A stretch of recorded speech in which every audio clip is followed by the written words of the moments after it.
pour moi qui est spécial. Je sais que c'est facile pour nous dans des conférences comme celle-ci de parler de toutes les choses que Dieu a fait et toutes les choses qu'il va faire, et les gens qui sont guéris, les gens qui sont remplis. Je remercie le Seigneur pour les miracles. Mais des fois, pour chacun de nous, il y a des moments que nous devons vivre qui sont assez difficiles. Et peut-être on pose la question, Dieu, je vois que ma sœur est touchée, je vois que mon frère est touché, je vois que cette famille a reçu la réponse à leur prière, mais me voilà Seigneur, j'attends, je t'attends. Et peut-être vous êtes venus ce soir un peu frustrés avec la vie ou les circonstances. Nous avons vécu vraiment un moment difficile pendant 3 ans et demi maintenant, où le monde a changé. Mais ce soir, j'ai une parole qui veut parler de ce sujet. Alors ce soir, dans vos Bibles, dans le livre de Luc, chapitre numéro 22, et j'aimerais bien remercier en plus les musiciens et les gens qui ont chanté, qui nous ont aidés à louer l'Éternel. Je vous remercie pour ce que vous faites pour le Seigneur. Luc 22, verset 39. La Bible nous parle et nous dit, après être sorti, parlant de Jésus, il alla, selon sa coutume, à la montagne des Oliviers. Ses disciples le suivirent. Lorsqu'il fut arrivé dans ce lieu, il leur dit, priez, afin que vous ne tombiez pas en tentation. Puis il, parlant de Jésus, s'éloigna d'eux à la distance d'environ un jet de pierre. Et s'étant mis à genoux, il pria, disant, Père, si tu voulais éloigner de moi cette coupe, toutefois que ma volonté ne se fasse pas, mais la tienne. Est-ce qu'il y a quelqu'un de cette même attitude ce soir? Verset 43. Alors un ange lui apparut du ciel pour le fortifier. J'aimerais bien relire verset 43. Alors un ange lui apparut du ciel pour le fortifier. Alors ce soir, avec l'aide du Seigneur, je veux prêcher sur le sujet suivant. Chaque Gethsemane a un ange. Prions tous ensemble. Seigneur, nous prions que le peuple de Dieu soit touché ce soir, Seigneur.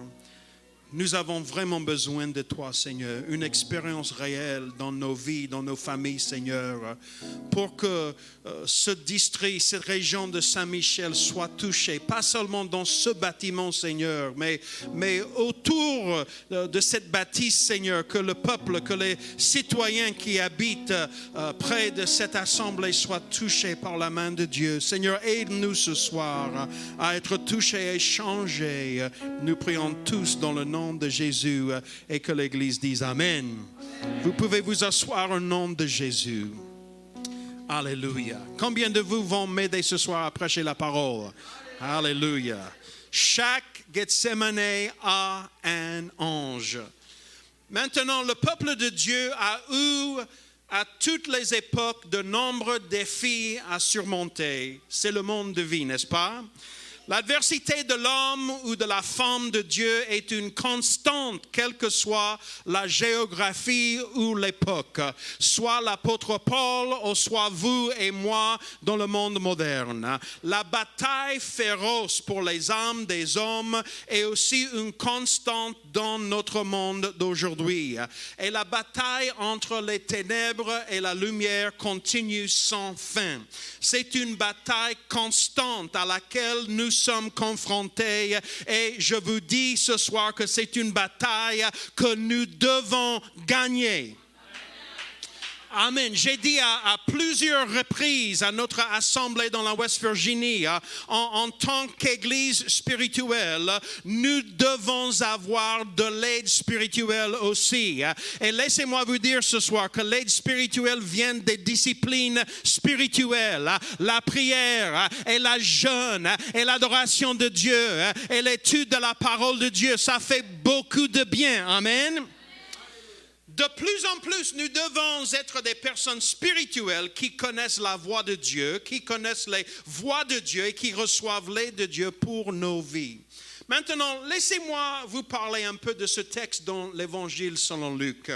L'histoire de l'Évangile que nous venons de lire est d'un grand intérêt pour moi, car nous sommes tous confrontés à des épreuves et à des défis dans nos vies quotidiennes. Jésus, dans son humanité, a fait face à un grand défi de la volonté humaine dans le jardin de Gethsémane. Ce jardin, visité par des millions de personnes chaque année, est l'endroit juste à l'extérieur des anciens murs de Jérusalem où Jésus a prié dans cette nuit fatidique. Et le jardin de Gethsémane est l'endroit où Jésus a prié la nuit de sa trahison et de son arrestation.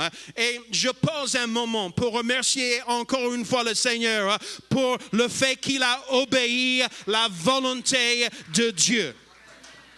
Et selon le récit de Jésus, le désespoir de Jésus à Gethsémane était si profond qu'il suait des gouttes de sang. Est-ce que vous pouvez imaginer? Si tu es au pied du mont des Oliviers, à côté de l'église de toutes les nations, le jardin est toujours là. Et moi, j'ai eu l'occasion en 2019 de visiter ce jardin. Et nous avons fait une réunion de prière dans ce jardin avec 12 autres pasteurs pentecôtistes et c'était vraiment une réunion de prière très puissante pour moi personnellement. Mais laissez-moi vous dire ce soir que Jésus savait ce qu'il allait se passer dans sa vie après cette réunion de prière. Et est-ce qu'on peut être très honnête ce soir en disant que des fois, même pour les pentecôtistes, pour les chrétiens, pour les disciples, la vie n'est pas toujours facile? Est-ce que vous, dans votre famille, vous faites face à quelque chose de difficile dans ce moment? Peut-être il y a quelque chose que toi, personnellement, est devant toi et peut-être que tu n'as dit rien à personne, mais ce défi est devant toi. Laissez-moi vous dire ce soir que chaque croyant va passer par Gethsémane, mais Dieu va toujours envoyer un ange à chaque Gethsémane. Alléluia. Et quelque chose qui est vrai que je dois dire, c'est que nos plus grandes batailles ne viennent pas du diable, ni des forces malignes de notre monde, ils viennent de notre chair, et plus précisément de notre volonté. Et peut-être quand je le dis, c'est plutôt le mot d'un pasteur qu'un évangéliste. Mais laissez-moi prêcher un peu comme un pasteur ce soir lorsque je suis un pasteur. Votre plus grand ennemi, ce n'est pas le diable. C'est la personne que tu vois dans le miroir. La partie de nous que nous appelons le cœur ou l'esprit humain, notre volonté. Alors que nous regardons cette réunion de prière que Jésus a eue à Gethsémane, nous devons comprendre que Jésus était pleinement Dieu. Pourtant, il était pleinement homme en même temps. Et en tant que tel, il a rencontré une résistance de sa chair en ce qui concerne le sacrifice de son corps sur la croix pour nos péchés. Et nous reprenons alors qu'il prie et il dit, Père, si tu voulais éloigner de moi cette coupe, toutefois que ma volonté ne se fasse pas, mais la tienne. Ensuite, la parole nous dit que quelque chose de surnaturel se produit. Et moi, je crois fortement qu'avant de partir de cet endroit ce soir, quelque chose de surnaturel se produit ici dans nos vies. Alléluia. La Bible dit, alors un ange lui apparut du ciel pour le fortifier. Alors mes frères et mes sœurs, Jésus est arrivé avec son ange ce soir pour nous fortifier. Alléluia. Dieu lui a envoyé un ange. Et l'ange l'a aidé à surmonter ce moment d'adversité. Chaque Gethsémane a un ange. Laissez-moi vous parler un moment de la nature des anges. Les anges adorent Dieu et ils servent dans le nom de Dieu. Ils appartiennent à un autre ordre d'existence que les humains. Et la Bible parle des dominations et contre les autorités. Et ils se tiennent devant Dieu et s'occupent des héritiers du salut. Selon selon le livre de Hébreux 1 et 14, la Bible dit, ne sont-ils pas tous des esprits au service de Dieu, envoyés pour exercer un ministère en faveur? En faveur, alléluia, pas contre, mais en faveur de ceux qui doivent hériter le salut, alléluia. La Bible dit qu'ils se réjouissent lorsqu'un pécheur se répand. De même, je vous le dis, il y a de la joie devant les anges de Dieu pour un seul pécheur qui se répand. Alors, mes frères et mes sœurs, il y a plusieurs références bibliques où il y a eu l'apparition des anges qui ont aidé l'accomplissement de la volonté de Dieu, ou l'aide de Dieu se manifestant au bon moment dans la vie de quelqu'un qui avait besoin. Imaginez bien ce soir Abraham, Agar, Lot, Jacob, Josué, Gédéon, Élie, Daniel ont tous reçu l'assistance divine des esprits des anges à un moment donné dans leur vie. Je me souviens ce soir que dans l'Acte chapitre numéro 8, un ange a dit à Philippe d'aller au désert, n'est-ce pas? Nombre 20, un ange fait sortir Israël d'Égypte et Israël a mangé la nourriture des anges dans le désert. Le Seigneur avait envoyé des anges pour aider le peuple de Dieu. Des anges assez forts pour tenir 4 vents dans leurs poings pouvaient aussi bercer l'arche berceau de bébé Moïse. Un ange qui pouvait frapper d'aveuglement les hommes de Sodome, pouvait aussi troubler les eaux de Bethesda pour les boiteux et les malades en Jean chapitre numéro 5. Un ange qui pourrait détruire 185 000 soldats ennemis dans une seule nuit en 2 Rois 19 sur le roi Ézéchias pourrait également porter les prières du moindre des saints de Dieu dans une petite fiole jusqu'au trône de Dieu. Alléluia. Un pasteur que je connais, il est mort maintenant, mais il est venu d'Éthiopie et il nous a rendu visite là-bas dans la West Virginie. Il nous a raconté que des soldats sont arrivés une fois pour tuer les croyants dans son église. Et lui et sa femme et sa famille se sont cachés en dessous la table dans le bureau. Et les soldats regardaient partout en train de chercher le pasteur pour le fusiller. Et ils ne pouvaient même pas voir le pasteur parce que c'était un ange qui est apparu pour que les soldats soient aveugles. Je vous pose une question ce soir. Quel est un besoin impossible que tu as ce soir? Est-ce qu'il y a un défi peut-être pour toi individuellement, dans ta famille, dans ton mariage, ou bien dans cette assemblée locale, ou dans l'assemblée locale, ceux qui nous visitent des autres assemblées? Quel est le défi impossible ce soir? Laissez-moi vous dire que chaque Gethsemane a un ange. Je connais un pasteur au Texas. Il a maintenant 75 ans. Mais il y a 10 ans, quand il avait 65 ans, il était toujours en bonne forme, avec beaucoup de force. Et il avait perdu son fils à cause d'une overdose d'héroïne, les drogues. Et il est tombé dans une profonde dépression, lui et sa femme. Et ils ont quitté le service d'adoration d'un dimanche.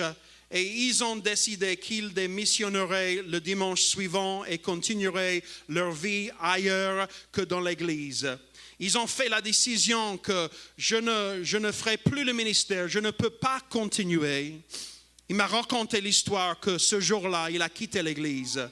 Il est entré dans la voiture avec sa femme. Il a commandé un café et lorsqu'il conduisait le véhicule, il a fait tomber le café sur sa chemise. Donc il est sorti de la route pour chercher dans la petite boîte là-bas dans la voiture pour chercher des serviettes. Et quand sa femme a ouvert la petite boîte, il y avait dans la boîte une petite cassette d'une prédication de l'année 1980 d'un pasteur qui s'appelle C.M. Becton aux États-Unis. Une prédication qui avait plus de 30 ans. Cette cassette, il a mis la cassette dans sa voiture. Et il a commencé, lui et sa femme, à écouter la parole de Dieu que Pasteur C.M. Becton avait prêché en 1980. Et il m'a raconté l'histoire que pendant la prédication de cette parole de 1980, c'était comme si un ange est entré dans la voiture pour toucher lui et sa femme. Et il m'a dit que quand cette présence est arrivée, le désespoir qu'il avait est complètement disparu. Dieu l'a envoyé un ange pour le changer. Et écoutez le pasteur Faz ce soir, le Seigneur va t'envoyer un ange pour te délivrer, pour t'encourager, alléluia, pour te donner le coup de main dont tu as besoin, alléluia. Aujourd'hui, ils viennent de prendre leur retraite et l'église est en bonne forme là-bas au Texas. Alléluia, alléluia. Alors je vous pose la question encore une fois. Quel est le besoin impossible que tu as ce soir? C'est le désespoir à cause d'un fils ou une fille? C'est le désespoir à cause des finances, ou le manque de finances? C'est une mur qui est si haute et impossible. Ce n'est pas difficile pour Dieu. Alléluia. Ce n'est pas difficile pour Dieu. Alléluia. Laissez-moi vous raconter une manière dans laquelle le Seigneur nous a aidés dans notre assemblée. Nous avons commencé à faire des réunions de prière les samedis et les lundis. Et je demandais à notre assemblée de prier que chaque voiture qui passe, et nous sommes juste à côté d'une grande autoroute là-bas chez nous, que chaque voiture qui passe sent quelque chose, que chaque personne qui passe devant l'église ressente quelque chose, qu'il y aura une atmosphère de puissance spirituelle dans cette région. Alors, à Noël, là-bas chez nous, je ne sais pas comment vous le faites ici, mais chez nous, d'habitude, nous avons un service d'adoration avec les enfants. Les enfants chantent et ils font leurs activités. Et quand les enfants peut-être se battent avec les microphones, et c'est bien drôle avec les enfants. Et beaucoup de visiteurs viennent pour voir les enfants. Ils ne viennent pas pour écouter la prédication, ils viennent pour voir les enfants. Et c'est une bonne chose, c'est positif. C'est les portes ouvertes à la région, à notre ville. Et les gens viennent et puis nous avons des gâteaux et des cafés et on fait la fraternité. C'est un jour très spécial où beaucoup d'invités arrivent. Mais d'habitude, à Noël, ce dimanche avant Noël, d'habitude n'est pas comme le jour de la Pentecôte. Vous voyez ce que je veux dire? C'est plutôt les gâteaux, les cafés, les enfants. C'est une bonne expérience, mais ce n'est pas comme un grand réveil. Mais il y avait un adolescent qui est venu avec un de ses copains et il a fait 3 semaines dans notre assemblée et il voulait participer avec le programme de Noël. Donc, il n'était pas encore baptisé, pas encore rempli du Saint-Esprit, mais j'ai dit, alors il faut qu'on fasse quelque chose pour qu'il puisse participer et peut-être sa famille va venir. Donc, il a participé avec le programme, il nous a aidés et sa mère est venue. Et quand j'ai vu sa mère, je reconnaissais sa mère. Elle était une étudiante avec moi au lycée. Mais moi, j'ai quitté le lycée dans l'année 1994. Donc, ça fait un petit moment. Hein? Je ne l'ai pas vue depuis 1994. Et je savais que cette femme souffrait beaucoup de la dépression jusqu'au point qu'elle ne sortait même pas de sa maison. Elle ne sortait pas de sa maison. Elle ne pouvait plus travailler. Elle ne pouvait plus bouger. Elle ne pouvait plus faire des courses. Elle ne pouvait plus faire rien du tout dans la vie à cause de cette dépression si forte dans sa vie. Mais elle est venue pour voir son fils. Et après le programme des enfants, après les gâteaux, après le café, après la fraternité, elle m'a dit, Pasteur Robert, je dois te parler tout de suite. Et moi, j'avais peur. Oh non, il y a quelque chose qui ne va pas, elle est fâchée, il y a un problème. Nous sommes entrés dans mon bureau avec ma femme et avec la sœur. Et elle m'a posé la question. Je veux savoir quelle est cette puissance qui m'a touché quand je suis entré dans le parking.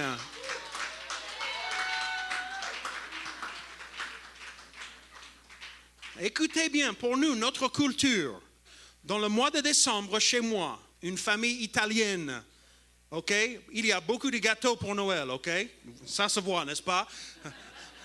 Il y a beaucoup de gâteaux, il y a les activités de la famille. Et pour nous, ce n'est pas vraiment le jour de la Pentecôte. Est-ce que vous comprenez ce que je veux dire? Hein? Pour nous, la croissance de l'Église, d'habitude, ce n'est pas dans le mois de décembre, à cause de la neige, à cause du froid, à cause des fêtes. Pour nous, plutôt dans le printemps, et en été, en automne, c'est les meilleurs jours pour nous, comme une église chez nous dans les montagnes. Des fois, il faut fermer l'église dans le mois de décembre dans les montagnes à cause du verglas. Mais ça c'est une autre histoire. Mais elle m'a dit, Robert, quand je suis entré dans le parking, quelque chose m'a touché et la dépression est allée pour la première fois en 25 ans. Elle a dit, quand je suis entré dans le sanctuaire et tu as commencé à prier pour ouvrir le service d'adoration, complètement la paix m'a touché et je ne comprends pas ce qui s'est passé. Tu dois m'expliquer ce qui s'est passé. Laissez-moi vous dire quelque chose. Après avoir souffert pendant 25 ans, elle est complètement délivrée.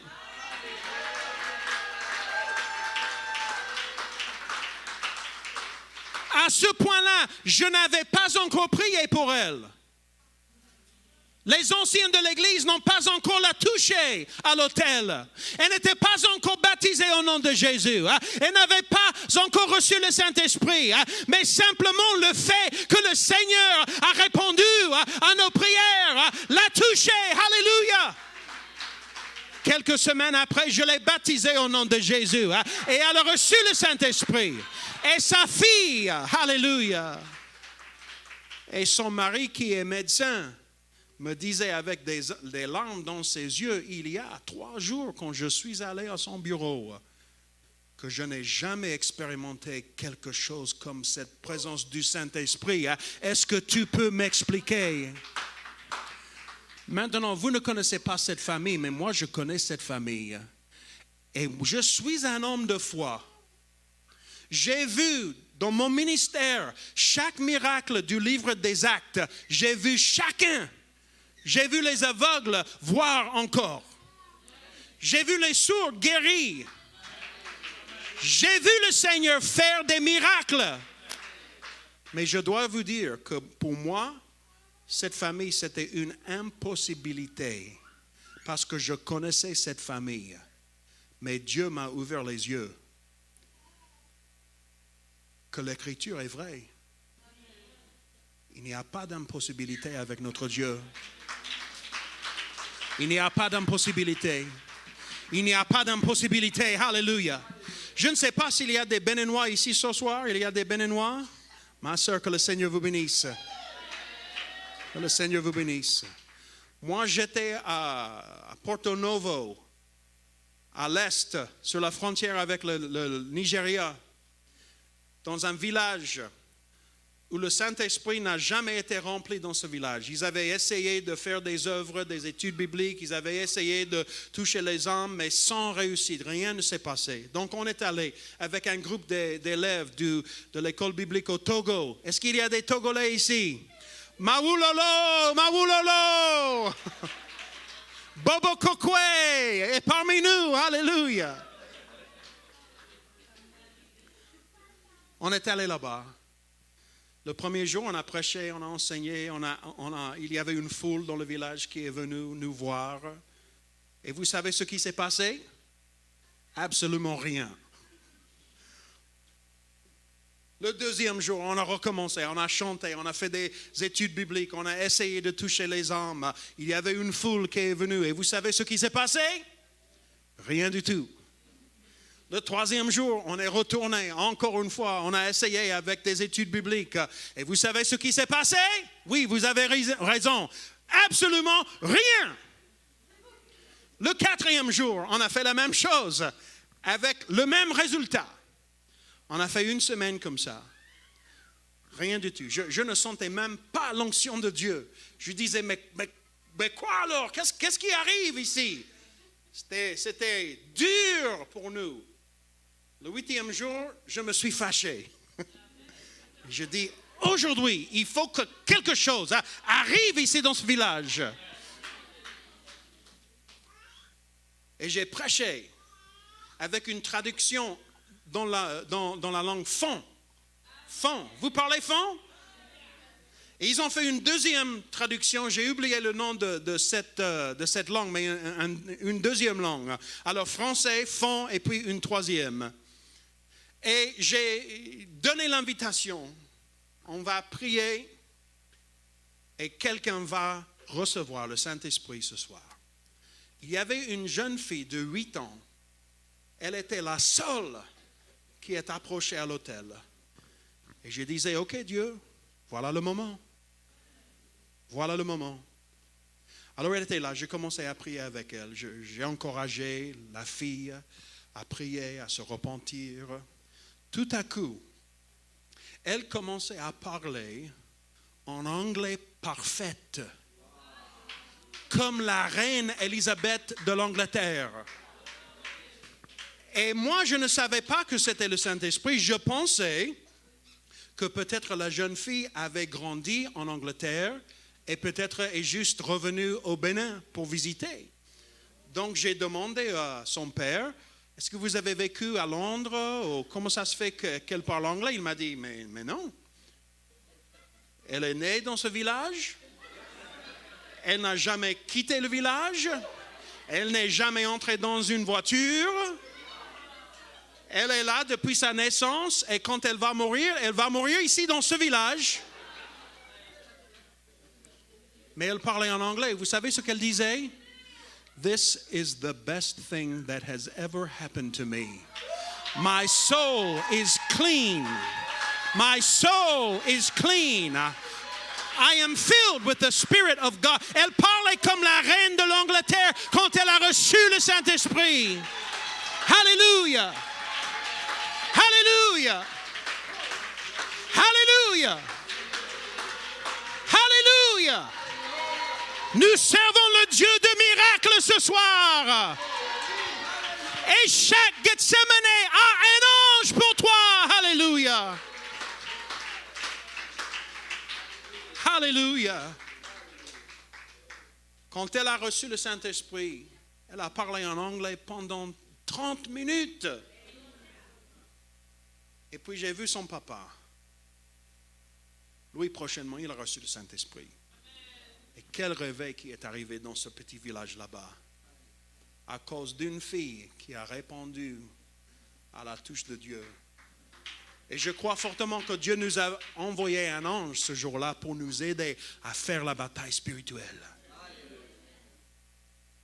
Hallelujah. Pasteur, j'espère que ce message, que c'est d'accord avec toi ce soir. Lorsque vous vous sentez seul, abandonné et impuissant, que Dieu accorde à son ange d'ouvrir vos yeux et de voir. Il y a plus pour vous que contre vous. Quand Élie était dans une grotte, un ange l'a nourri. Samson a reçu de la force pour son épreuve finale et a détruit plus par sa mort que par sa vie. Le Seigneur Jésus a été visité par des anges après 40 jours de tentation dans le désert. Mesdames et messieurs, chaque Gethsemane a un ange. Que représente Gethsemane, Pasteur Faz? Gethsemane représente le combat de nos vies.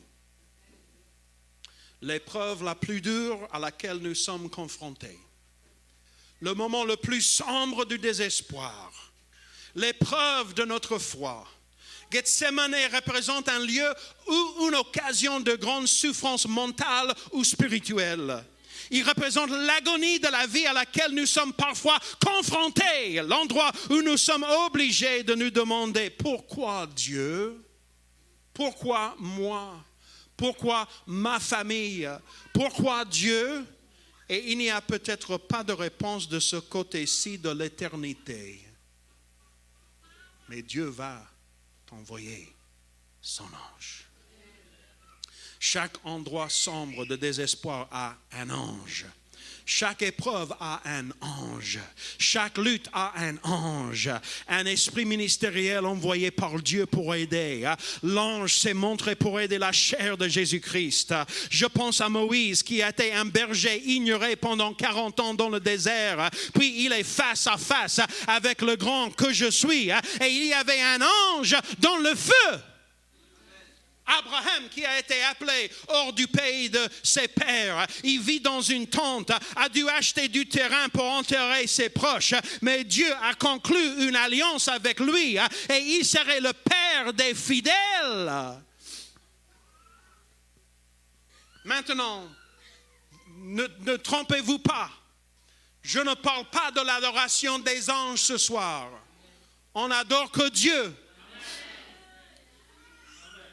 On n'adore que Dieu. On loue que Dieu. Et son ange peut apparaître pour nous aider. Alléluia. Je peux être très honnête avec vous?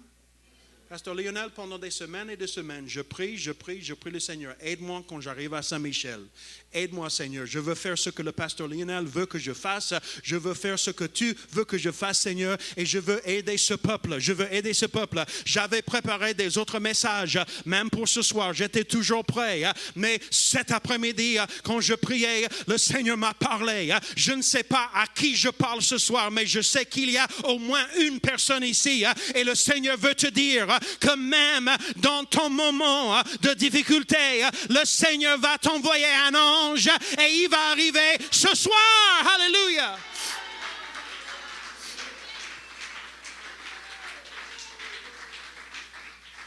Alléluia.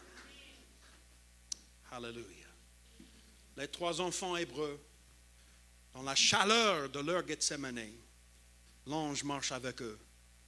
Et le Fils de l'homme apparaît dans la fournaise ardente. C'est pourquoi Ésaïe a prophétisé ces paroles. Si tu traverses les eaux, je serai avec toi. Et les fleuves, ils ne te submergeront. J'aime beaucoup ce mot en français, point. C'est plus fort que ne pas. Quand on dit ne point, c'est même plus fort. Et ne point n'existe pas en anglais, mais j'aime beaucoup le verset en français. Je le préfère en français parce que c'est plus fort. Ils ne te submergeront point. Alléluia. Si tu marches dans le feu, tu ne te brûleras pas. Comment c'est possible? C'est pas possible. Mais avec lui, c'est possible. Et la flamme ne t'embrassera pas. Et Daniel, il était détesté parce qu'il servait Dieu. Il était honnête. Mais il a trouvé un ange dans une tanière de lion affamé. L'hébreu originel dit que l'ange du Seigneur a fermé la gueule des lions. Ça, c'est le Dieu que nous servons.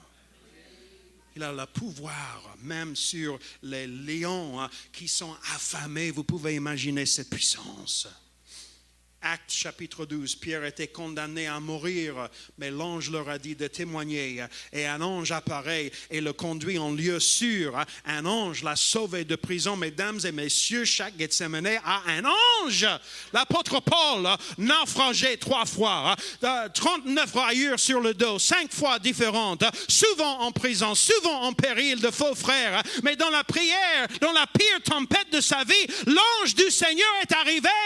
Un ange du Dieu à qui j'appartiens et que je sers m'est apparu cette nuit, il a dit en Acte 27. Il a été sauvé par un ange. Et vous avez écouté la manière dont il a parlé. Il parlait de Dieu et il a dit du Dieu à qui j'appartiens. Il faut le dire à ta situation. À Dieu à qui j'appartiens. Il va m'envoyer un ange. Il va me donner un coup de main. Il va me délivrer. Le Dieu à qui j'appartiens. Hallelujah. Have I preached too long? No. It's okay? It's okay? C'est pas trop long, hein? C'est bon? Alors, mon épreuve sera différente que la tienne. Cela ne veut pas dire que mon épreuve est plus importante, mais nous sommes tous différents. Et j'aimerais bien vous raconter un peu de mon histoire pour que vous sachiez quelle était un peu mon épreuve. Okay? Je viens d'une famille qui était vraiment une famille de péché. Les hommes italiens, ils aiment beaucoup boire. Et quand on boit trop, il devient un peu violent. La violence contre les femmes, des problèmes avec les enfants. Et j'ai grandi dans une atmosphère comme ça. Et ce n'est pas sain. Le mot sain n'est pas un mot qu'on utilise pour décrire cette situation. C'est une situation qui devient encore pire. Le plus que nous vivons, ça devient plus pire. Vous comprenez mon français? Et je me souviens, nous étions des catholiques. Et chez les catholiques, quand on va à l'église, il y a l'autel. Et l'autel est un endroit très saint. Même comme un enfant, on n'approchait jamais pour la crainte de la grand-mère qui va nous donner des baffes, vous voyez. Mais il y avait une boîte en or. Et dans cette boîte, ils mettaient les petits pains pour la communion. On dit communion en français? Pour la communion. Qui représente dans l'Église catholique la vraie chair de Jésus-Christ. Et quand le prêtre prie, ce petit pain devient la chair réelle de Jésus-Christ selon la croyance catholique.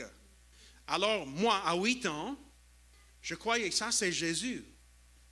Et je sais qu'il y a ces problèmes qui existent chez moi, dans ma famille. Alors, il va falloir que je vole quelques de ces pains pour que Jésus m'accompagne à ma maison pour nous aider. Et j'ai demandé au prêtre, en sortant, et à l'époque, il faisait toujours la messe en latin chez nous. Et quand ils ont changé de latin en anglais, mais mon grand-père, il était fâché jusqu'à sa mort à cause de ceci. Et il nous a obligés que le prêtre dise la messe en latin pour lui, à ses pompes funèbres. Parce qu'il était si fidèle à cette croyance de l'Italie, ok? Et il ne fallait pas parler au prêtre comme un enfant quand tu sors de l'église. Mais il était là, j'ai dit bonjour. J'ai dit, papa, est-ce que je peux faire sortir Jésus de cette boîte pour qu'il m'accompagne à ma maison? Et mon père était comme, mais tais-toi, allons-y, tu ne parles pas comme ça au prêtre. Mais moi, il y avait un besoin. Vous savez ce que j'ai fait? Je suis retourné dans la nuit et j'ai volé les petits pains.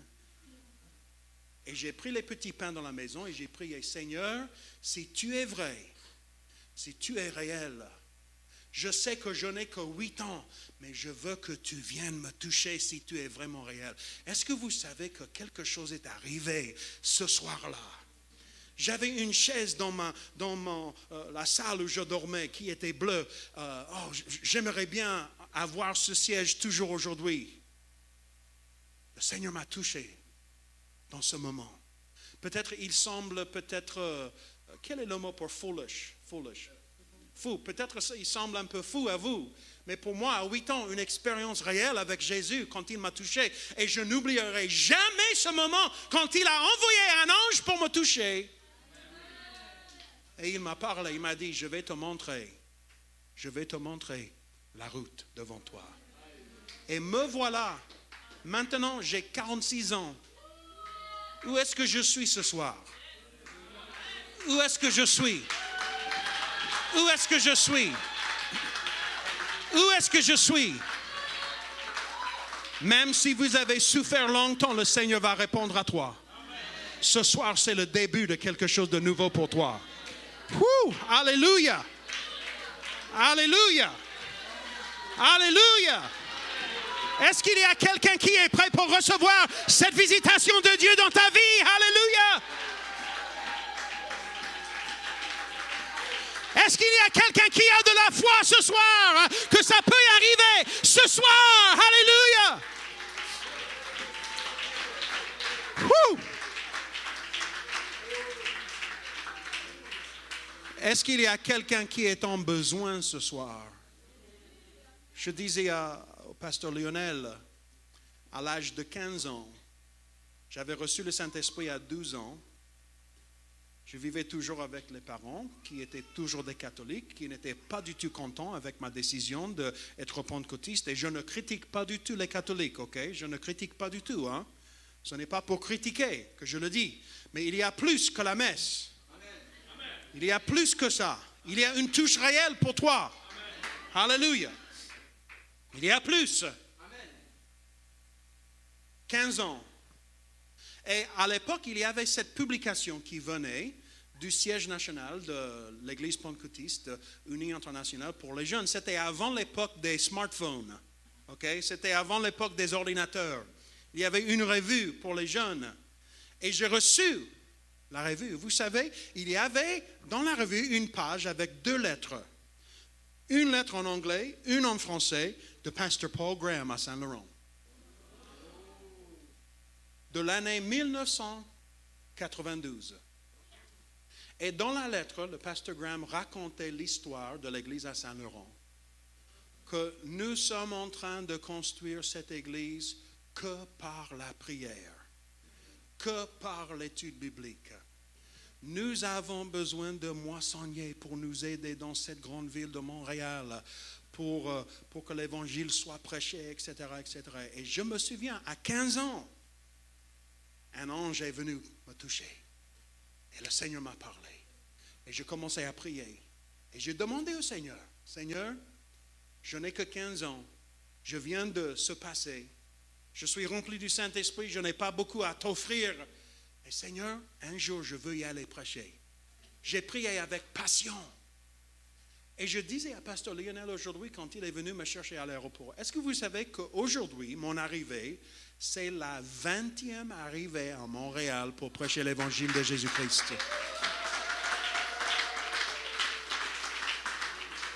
Maintenant, si Dieu peut faire ce qu'il a fait pour la jeune fille béninoise de 8 ans, ce qu'il a fait,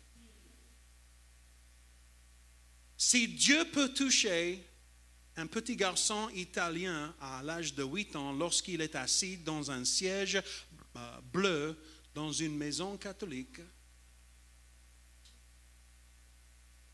si Dieu a fait possible que vous, les Béninois, les Togolais, les Congolais, je ne sais pas, vous êtes de partout probablement, même de Colombie, n'est-ce pas? Hay alguien que habla español aquí, que el Señor le bendiga, hermana, aleluya, a su nombre. Si Dieu a fait possible que les Américains, que les Africains, que les Québécois, que l'Italien, que nous sommes tous ensemble ce soir, qu'est-ce qu'il est possible de faire pour toi ce soir, ou demain, ou la semaine prochaine? Alléluia, tu as un avenir avec lui.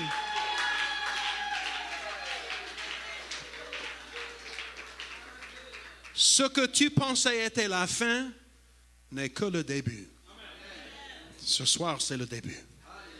Alléluia. Levez les mains ensemble. Seigneur, touche-nous ce soir, Seigneur. Nous demandons quand ton onction arrive nous toucher. Seigneur, touche les cœurs ce soir. Que chaque personne dans cet endroit soit touchée par la puissance de Dieu. Seigneur, je compte sur toi ce soir. Je compte sur toi ce soir, Jésus. Je compte sur toi, Seigneur Jésus. Oh, alléluia. Oh, alléluia. Oh, alléluia. Alléluia. Qui veut s'approcher ce soir pour chercher l'Éternel? Venez, on va chercher l'Éternel. Il va nous toucher. Il va nous aider au nom de Jésus. Alléluia. Venons nous tous chercher l'Éternel. Alléluia.